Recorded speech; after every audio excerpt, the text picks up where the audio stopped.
क्या आपको ऐसा लगता है कि ओपन पोर्स, क्लॉग पोर्स और एनलार्ज पोर्स ये तीनों सेम है? तो आप बिल्कुल गलत हो। या फिर अगर आपको ऐसा लगता है कि आप अपने ओपन पोर्स को पूरी तरह से क्लोज कर सकते हो तो आप कुछ ज़्यादा ही गलत हो। अब आपको लगेगा कि अगर मैं ये नहीं कर सकती तो ये स्किन केयर रेजिम का क्या फ़ायदा है। आज मैं आप लोगों को बताऊंगी कि अगर ओपन पोर्स है तो वो श्रिंक हो जाएंगे, क्लॉग्ड पोर्स है तो वो क्लीन हो जाएंगे, एनलार्ज पोर्स है तो वो भी श्रिंक हो जाएंगे। तो क्या करना होगा उसके लिए, चलो बात करते हैं। Hi guys, welcome to my channel. I hope आप सभी लोग बहुत अच्छे से हो। अगर आप चैनल में पहली बार आ रहे हैं तो आप सभी को बहुत सारा वेलकम। इस चैनल में मैं शेयर करती हूँ 3 वीडियोस इन दिन। ओपन पोर्स कोई स्किन कंडीशन नहीं है, ये हमारी स्किन की एक रिक्वायरमेंट है। इसके थ्रू हमारे स्वेट निकलता है और इसके थ्रू हमारा ऑयल सिक्रीट होता है। तो ये तो स्किन की रिक्वायरमेंट हुई ना, कंडीशन थोड़ी हुई। लेकिन अगर आप ये स्किन केयर रेजिम कर लेते हो ना तो आपके ओपन पोर्स जो है वो श्रिंक होंगे, मिनिमाइज्ड होंगे। ये डिफरेंस आप देख पाओगे कुछ ही एप्लीकेशंस में। दूसरा होता है आपका क्लॉग्ड पोर्स। अगर आप अपने ओपन पोर्स को बिल्कुल भी क्लीन नहीं करते तो धीरे धीरे आपका बैक्टीरिया बिल्डअप हो जाता है। जो आपका ऑयल का सिक्रीशन होता है उसकी वजह से ऑयल यहाँ पे एक्यूमुलेट होता है और उसके साथ साथ डेड स्किन एक्यूमुलेट होती है। जब ये तीनों की तीनों चीज़ें एक्यूमुलेट हो जाती हैं तो आपके पोर्स जो है वो क्लॉग हो जाते हैं। आपके पोर्स क्लॉग हो गए तो उन्होंने क्लॉग पोर्स की फॉर्म ले ली। अगर आप इन्हें बहुत देर तक अनट्रीटेड छोड़ दोगे तो उस केस में क्या होगा, उस केस में जो आपके पोर्स हैं वहाँ पे एकदम ब्लैक सा छोटा छोटा डिपॉजिट हो जाएगा, जिसको हम बोलते हैं क्लॉग पोर्स। और कभी कभी ऐसा लगता है कि छोटे छोटे बाल हैं, बट वो बाल नहीं होते। वो क्या करते हैं, आपके बहुत देर तक स्किन में ऐसे ही स्टक होने की वजह से वो ऐसे फॉर्मलाइज होने लगते हैं, फॉर्म हो जाते हैं। तो इसलिए रेगुलर क्लेंजिंग हमें बहुत ज़्यादा ज़रूरी है, हमें करनी चाहिए। तो वो क्लेंजिंग भी यहाँ पे होगी। और उसके साथ साथ फिर हम अगर उन्हें बहुत टाइम बाद हमें लगता है कि चलो आज हम कुछ कर लेते हैं स्किन केयर रेजिम। जब हम स्किन केयर रेजिम करते हैं पूरा क्लीनअप हो जाता है और क्लीनअप होने के बाद हम देखते हैं कि हमारे स्किन के सेल्स में कितना गैप आ गया, क्योंकि हमने इतने टाइम से उनकी बिल्कुल भी केयर नहीं की। तो इसलिए आज मैं आप लोगों को बताऊंगी ये वाला स्किन केयर रेजिम, जिसमें सबसे पहले आप लोगों को लेनी है स्टीमिंग। स्टीमिंग के लिए आपको क्या करना होगा, थोड़ा सा पानी लेना है, ऑफ कोर्स गर्म लोगे आप, और उसमें थोड़ा सा कपड़ा आपको डिप करना है। ऐसा कुछ है तो अच्छी बात है। तो इस तरह का कपड़ा हमने लिया, डिप किया, निचोड़ा और अपनी स्किन में इसको ऐसे ऐसे प्रेस किया। यहाँ पे हमारी स्किन में जितना भी एक्यूमुलेशन होता है वो बिल्कुल ढीला पड़ जाता है। और जब एक्यूमुलेशन हमारा ढीला पड़ता है तो अगले स्टेप में हम लोग इसे बहुत अच्छे से रिमूव कर पाएंगे या एक्सट्रैक्ट कर पाएंगे। तो हमने क्या करना है, इसको जितनी देर तक आपको लगे आप आराम से प्रेस कर सकते हो। मैंने यहाँ पे अपना मेनली नोज़ में किया है, क्योंकि ये वाला जो एरिया होता है ना, सबसे ज़्यादा ब्लैक हेड्स, वाइट हेड्स यहीं पे फॉर्म होते हैं, तो इसलिए मैंने यहाँ पे किया है। ठीक है। उसके बाद हम लोग अपने फेस के लिए बनाएंगे एक स्क्रब।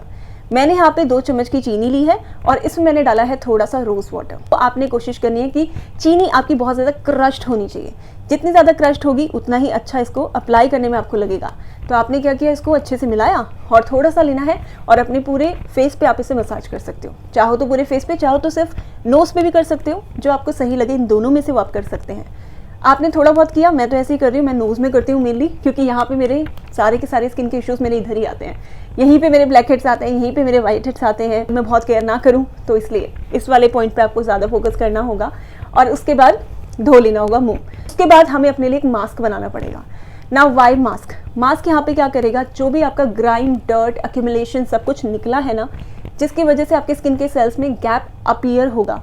लिटरली आपको दिखेगा नहीं, लेकिन थोड़ा थोड़ा गैप आएगा, जिसकी वजह से आपको दिखेगा कि आपके पोर्स क्लीन तो हुए हैं लेकिन उनकी विजिबिलिटी बढ़ गई। तो उनकी विजिबिलिटी को कम करना है और उनको थोड़ा सा सेटल करना है। तो उसके लिए आप बना सकते हो ये वाला फेस मास्क। इस वाले फेस मास्क को बनाने के लिए हम लेंगे यहाँ पे सबसे पहले मुल्तानी मिट्टी। तो आपको 2 चम्मच की मुल्तानी मिट्टी लेनी है। इसमें आपको डालना है 2 चम्मच का योगर्ट। इनको अच्छे से मिलाना है आपको और उसके बाद आप इसे पूरे फेस पे लगा सकते हो। ज़रूरी नहीं है कि आपको चेहरे के इसी पार्ट पे लगाना है, आप इसे पूरे फेस पे लगा सकते हैं। मैं हमेशा अपने लिए एक्स्ट्रा बनाती हूँ, तो मैंने अपने हाथों पे भी इसे अच्छे से लगाया और उसके बाद आप इसे सिर्फ 5 मिनट तक छोड़ेंगे, क्योंकि जितने भी हमारे क्ले वाले मास्क होते हैं ना, उनकी एक खासियत होती है कि वो सूखने में ज़्यादा टाइम नहीं लेते, फटाफट सूख जाते हैं। तो ये 5 मिनट में फटाफट सूख गया। एकदम इसको पूरा कड़क नहीं होने देना। अगर ये पूरा कड़क हो गया ना तो आपकी स्किन टाइटनिंग की जगह स्किन ऐसे कर देगा। मतलब अगर यहाँ पे आपकी लाइंस बनने लग जाती है तो लाफ लाइंस, आपकी आईज के कॉर्नर, लिप के कॉर्नर, अगर आप बहुत देर तक इसे बिना वॉश किए ऐसे छोड़ दोगे तो वो क्या करेंगे, बनने लग जाएंगे। ये हमको नहीं चाहिए। तो इसलिए हमें 5 मिनट में इसको धो लेना है।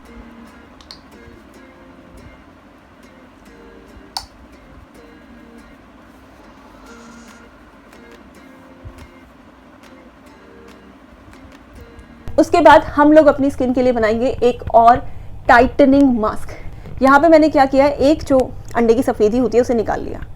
अब कई लोग बोलेंगे कि अंडे से तो मुझे बदबू आती है, सबको आती है क्योंकि अंडे का नेचर ही ऐसा होता है। तो उसके लिए आप कोई भी एसेंशियल ऑयल इसमें डाल सकते हो।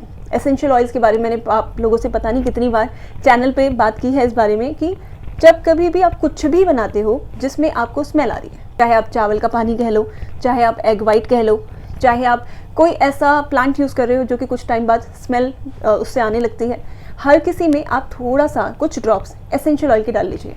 जब आप उसमें एसेंशियल ऑयल डालते हो ना, उसके सिर्फ और सिर्फ फ़ायदे उसमें रह जाते हैं, उसमें जो उसकी स्मेल होती है वो चली जाती है। अब मैंने यहाँ पे डाली है एक विटामिन ई की कैप्सूल। विटामिन ई की कैप्सूल क्या करती है, इसकी जो इलास्टिसिटी है ना उसको और बढ़ा देती है हमारी स्किन की। और इलास्टिसिटी चाहे बालों में हो, स्किन में हो, तो उतना ही ज़्यादा यंगर लुकिंग हम दिखते हैं। तो इसलिए आप यहाँ पे सिर्फ एक कैप्सूल डालना और इनको बहुत अच्छे से आप फेंट लेना, जैसे आप अंडा फेंटते हो वैसे ही इसको अच्छे से फेंट लेना आप। तो मैंने क्या किया, थोड़ा सा अपने हाथ से लगाना शुरू कर दिया।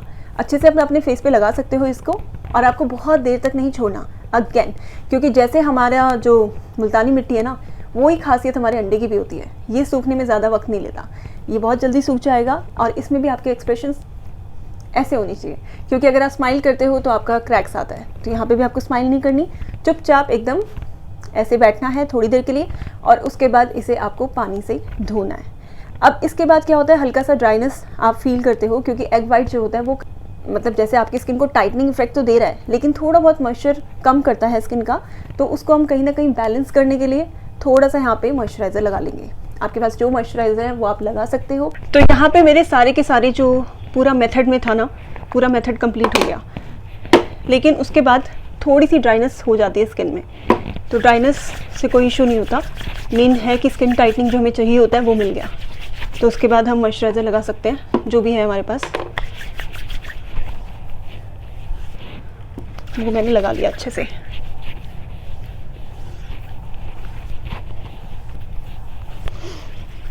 और अगर उसके बाद ड्राइनेस हो लिप्स में तो लिप बाम भी लगा सकते हैं।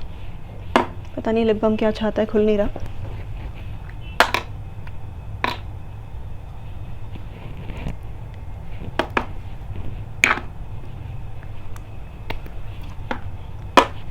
बस पूरा प्रोसेस डन हो चुका है और स्किन एकदम सॉफ्ट है, हाईली मॉइस्चराइज्ड है, बिल्कुल भी ड्राई नहीं है। अगर आप इसे एज अ क्लीनअप करना चाहते हो तो आप इसे मंथ में 2 बार कर सकते हैं। अगर आप इसे, क्योंकि आपकी एज थोड़ी ज़्यादा हो चुकी है, मतलब 35 प्लस हो आप, तो उस केस में आप इसे महीने में 2 बार कर सकते हो। अगर आपको लगता है कि आपके ब्लैक हेड्स और वाइट हेड्स बहुत जल्दी आते हैं तो उस केस में आपको स्क्रबिंग की ज़्यादा ज़रूरत है, तो तब आप वीकली बेसिस पे कर लेना। अगर आपको ऐसा लगता है कि आपकी स्किन में कुछ भी नहीं है, लेकिन आपको सिर्फ और सिर्फ ऐसा लगता है कि स्किन थोड़ी ग्लोइंग लगे, थोड़ा सा एक फेशियल आप ढूंढ रहे हो, तो एज अ फेशियल करना है तो आप इसे मंथली बेसिस पे कर सकते हो। ठीक है, तो ये था हमारा आज का प्रोसेस या मेथड आप इसे बोल सकते हो। इसको आप डेफिनेटली करके देखना और मुझे नीचे कमेंट में आके बताना कि आप लोगों को कैसा लगा। अब मैं मिलूंगी आपसे अपनी अगली वीडियो में, तब तक के लिए बाय।